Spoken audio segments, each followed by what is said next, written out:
Baik, saya Listen Mike dari Prodi Informatika dengan NIM 11S2404. Pada saat ini saya akan menjelaskan dari materi rewind pada Rempros saya.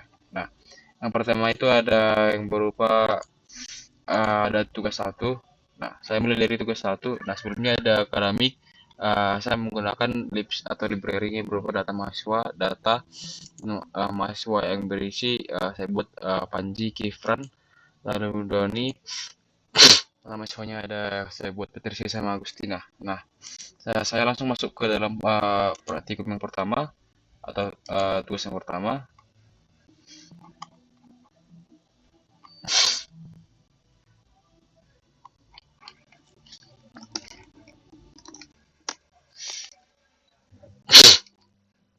Nah, kita lihat bahwa pada kode ini saya saya menginisiasi untuk menghitung panjang dan lebar. Nah, untuk mengetahui luas dari suatu benda, maka perlu kita menginput uh,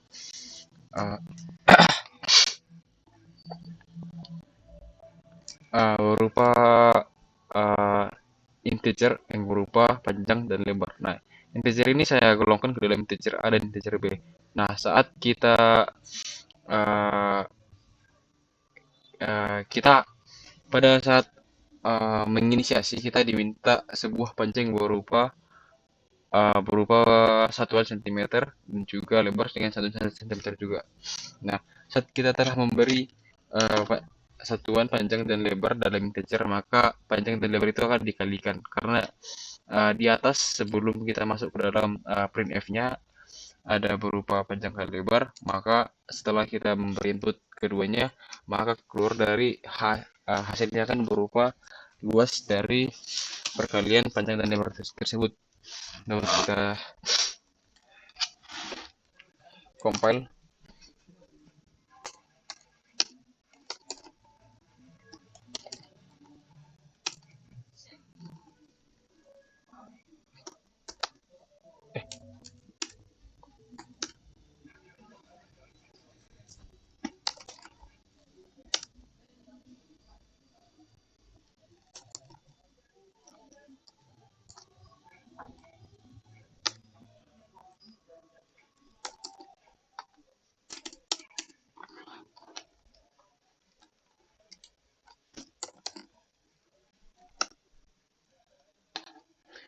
Lalu kita masuk ke dalam tugas yang kedua.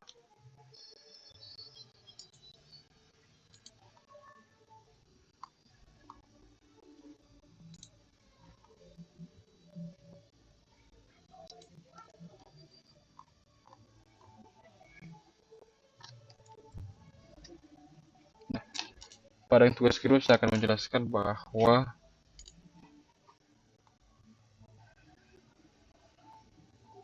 uh,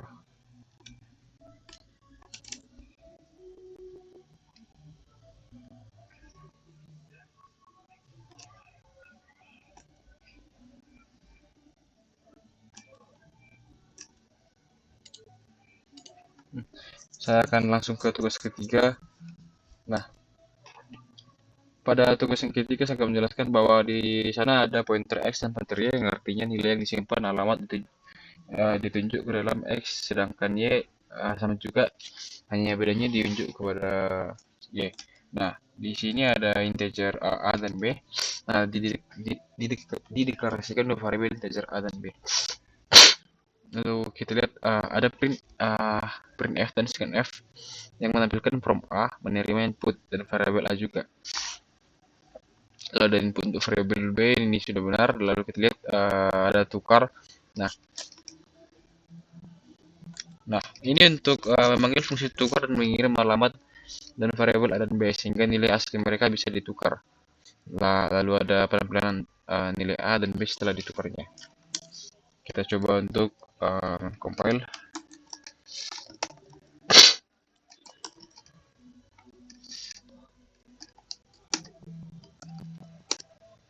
Nah, berikut dari hasil compiling saya. Kita masuk ke tugas yang keempat.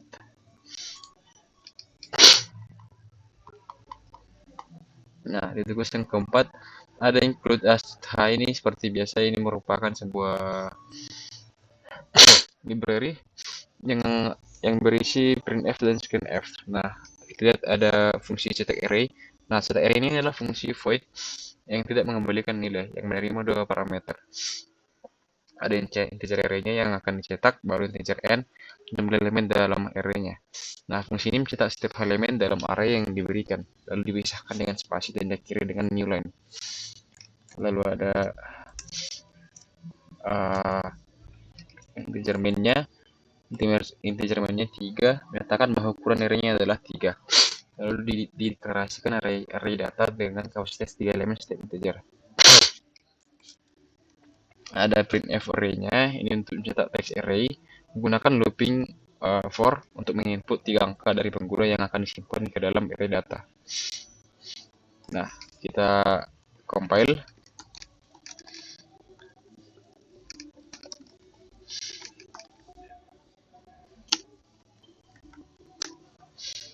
Array kita bebas.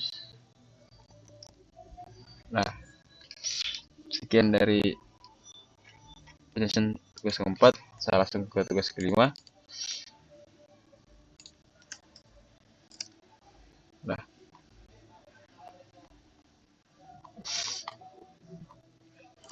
pada tugas kelima saya akan pertama ada integer n1. Nah, integer ne ini dideklarasikan dua variabel bertipe integer.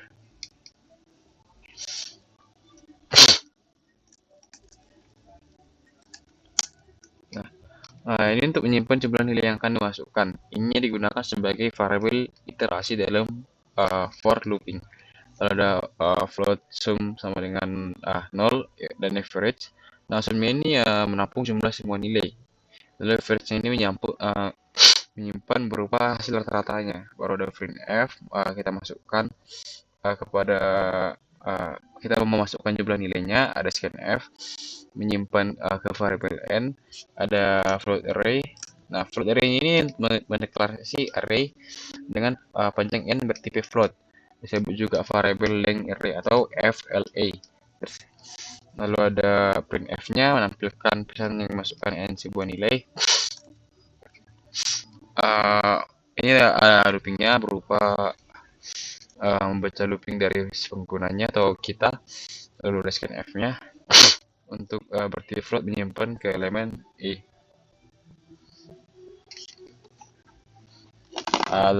Setelah itu kita menambahkan nilai yang berubah, masukkan pada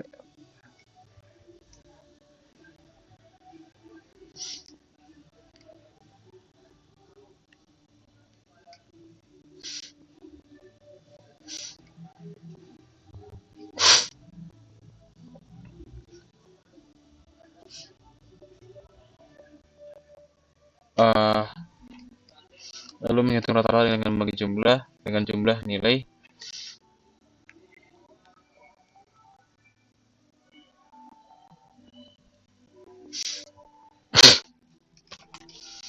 Lalu ada printf-nya untuk menampilkan hasil rata-rata ke layar dengan format 2 angka di belakang koma. Ada return 0 mengakhiri program dengan status 0. Nah, kita masuk ke dalam compilingnya.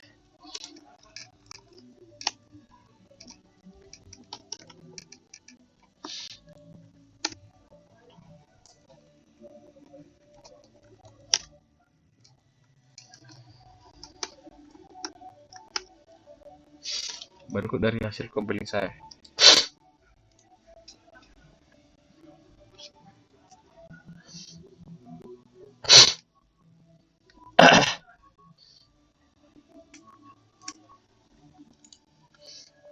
Baru tugas ke-6.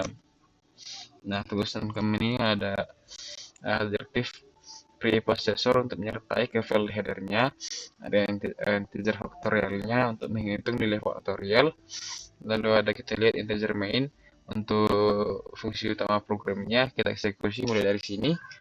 Lalu kita lihat ada printf dan scanf-nya ini untuk menginput sebuah angka, lalu dimasukkan angka sesuai dengan kemauan si user atau pengguna. Lalu setelah itu kita panggil dengan faktorial dengan argumen n, dan hasilnya akan disimpan dalam variabel hasil, lalu menampilkan hasil dari faktorialnya ke real. Bisa kita lihat dengan compile.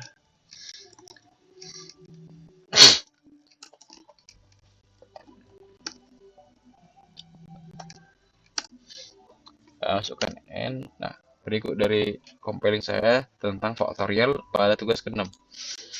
Lalu ke tugas 7.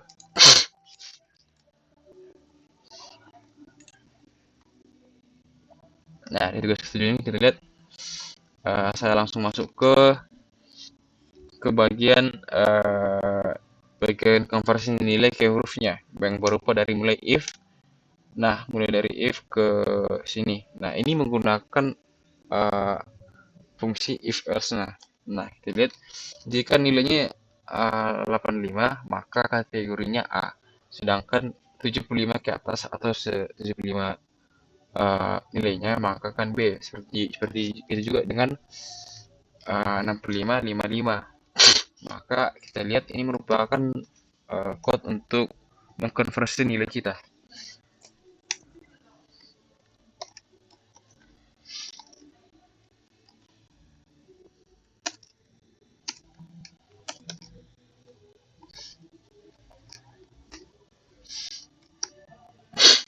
Pokoknya saya masukkan nilai 86. Maka kategorinya A. Karena di sini di atas 85 itu berupa kategori nilai A. Lalu kita masuk ke tugas 9. Nah,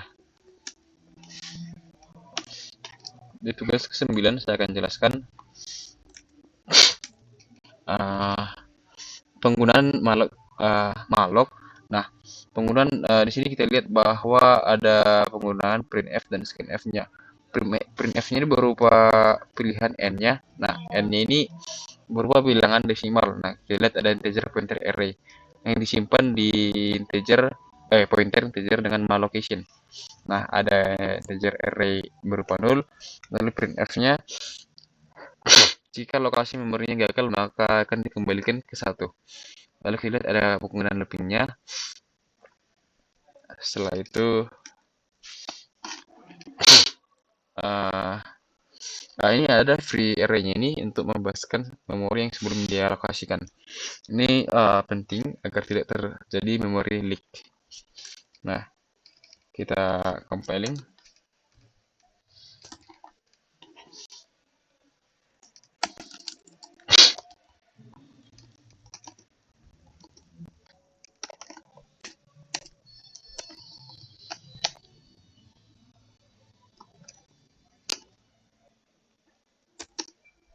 N12. Nah, berikut dari hasilnya.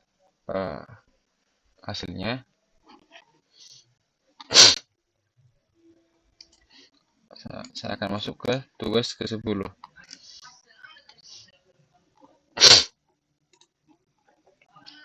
Nah, pada tugas ke-10 ini saya akan masuk ke dalam langsung ke pengecekan alokasi yang berupa if array null printf alokasi memori gagal. Nah, ini untuk mengecek apakah alokasi memori berhasil atau tidaknya. Baru ada masuk ke dalam bagian mengisi nilai awal. Nah, ini untuk mengisi 3 elemen pertama dari array dinamis dengan nilai 1, 2, dan 3. Ada realloc memori untuk mengubah ukuran alokasi memori jadi 5 elemen. Ada fungsi realloc ini mencoba memperbesar dan memperkecil blok memori yang telah dialokasi sebelumnya. Ada pengecekan realokasi dengan if array null, mengisi nilai barunya dengan array 3 sampai dengan 4, ada menampilkan seluruh elemen nilainya dengan menggunakan looping. Baru ada free array, dengan ini merupakan membebaskan memori yang sebelumnya dialokasikan. Nah, kita memberi output programnya berupa 5 integer yang berbeda. Seperti 1, 2, 3, dan 4, 5, atau sebagainya. Kita coba compiling.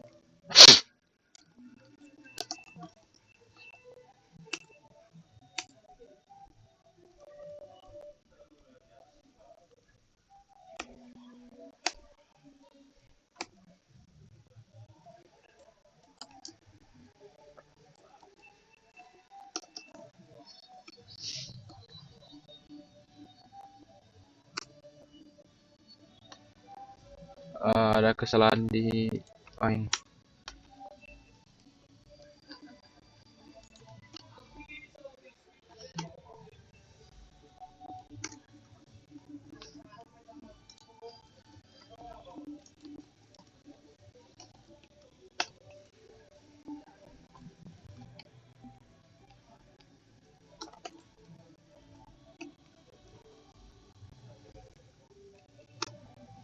Nah, berikut hasil compiling saya pada tugas ke-10. Tugas ke-11. Nah, saya akan masuk langsung ke dalam bagian pointer filenya.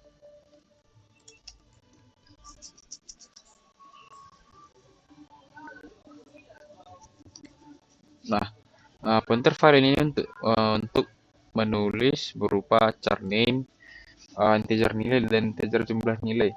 Nah, lalu kita lihat ada diminta masukkan jumlah nilai mahasiswanya dengan scanf jumlah. Lalu ada file fopen untuk lalu ada ngecek nilai yang berhasil kita buka. Berarti ada selain jika saat membuka filenya ada kita gunakan if ini sebanyak jumlah mahasiswa dan scanf membaca nama tanpa spasi, misalnya John Doe hanya untuk terbaca John. Lalu kita masuk ke dalam bagian compiling.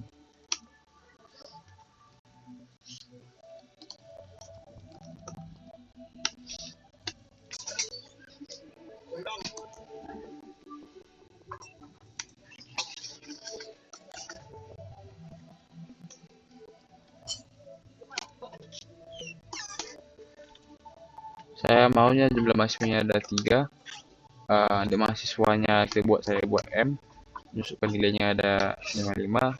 Di masa kedua saya buat K, nilainya 56. Ketiga kita buat L, ya 90. Nah, berikut dari hasil nilai saya.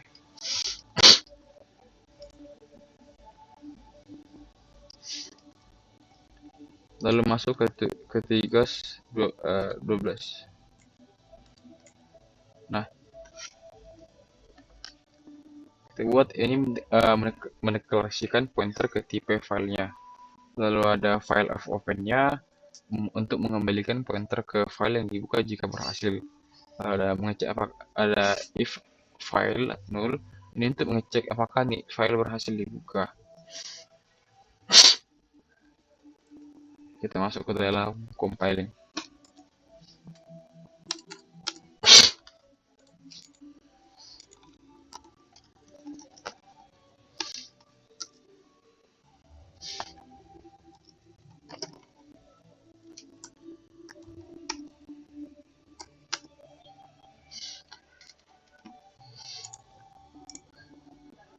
Saya akan menjelaskan tugas ke-19. Tugas ke-19 saya jelaskan. Nah, ketika fungsi ini menerima parameter total berupa nilai total belanjanya, akan mengembalikan nilai total yang akan dikurangi diskon 5%, 10%, atau 15%. Nah, contohnya jika diskonnya berupa 5 atau 10% akan mengembalikan 95. Ada fungsinya mendeklarasikan variabel totalnya atau float total belanja. Minta user untuk masukkan total belanja menggunakan scanf. Ada menampilkan total diskon ke user. Nah, ada kita lihat pointer ke fungsi ini untuk mengembalikan vote. Ada strategi diskonnya untuk fungsi diskon yang dipilih user. Ada switch case untuk menentukan strategi diskonnya. Ada. Nah, untuk mengambil hasil akhir, kita lihat ada di sini memanggil fungsi diskon yang dipilih melalui pointer strategi diskon, memberikan nilai total sebagai argumen, hasil disimpan lalu dibayar, kemudian mencetak jumlah bayar dengan format tanpa angka berupa desimal. Kita masuk ke dalam compiling.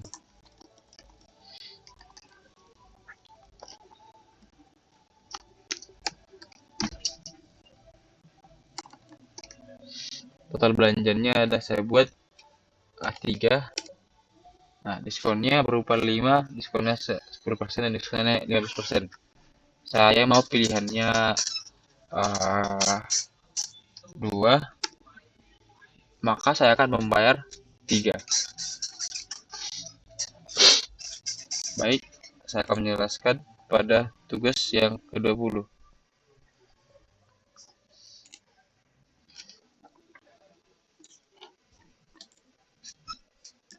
Nah, pada tugas yang ke-20,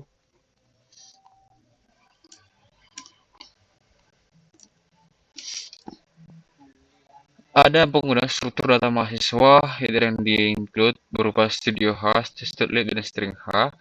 Ada fungsi hitung mutunya berupa terhitung mutu else if berupa 70. Ini pengkategorian nilai seperti tadi lawan 5A, 70 ke atas B, 55 ke atas C, 40 ke atas D, dan selebihnya lah E. Nah, kita lihat satu itu meminta input jumlah mahasiswanya. Ada alokasi memori dinamis untuk area mahasiswanya. Nah, kalau kita lihat pointer ke fungsi hitung mutu ini untuk menerima integer dan mengembalikan char juga untuk memungkinkan pemanggilan fungsi melalui pointer lalu input data mahasiswanya. Nah, data mahasiswa yang di input itu ada nama, NIM, dan nilainya dengan menggunakan looping. Lalu ada penggunaan akademik teksnya. Lalu dengan ini akan menuliskan data mahasiswa ke file dengan format yang rapi. Ada membaca kembali data dari file untuk mengembalikannya. Ada membersihkan memorinya yaitu free MHS untuk menghindari memori leak. Nah, setelah itu saya akan mencoba compiling.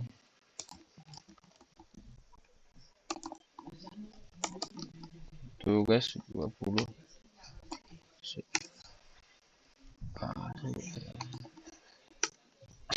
Jumlah mahasiswa saya buat 5. Nama mahasiswanya saya buat pertama itu L, NIM-nya 12, nilainya 90. NIM keduanya 23, nilainya 89. Namanya saya buat P, NIM-nya 1, nilainya 23. Namanya mahasiswa keempat saya buat si Y, NIM-nya 89, nilainya 78. Yang kelima saya buat D, NIM-nya ada 24, 34, nilainya saya buat 45. Nah, berikut dari grade nilai masing-masing mahasiswa yang saya input tadi. Ada A, E, dan B, dan D. Oke, baik. Sekian dari penjelasan saya tentang rewind teori dari mata kuliah pemrograman fungsional. Terima kasih.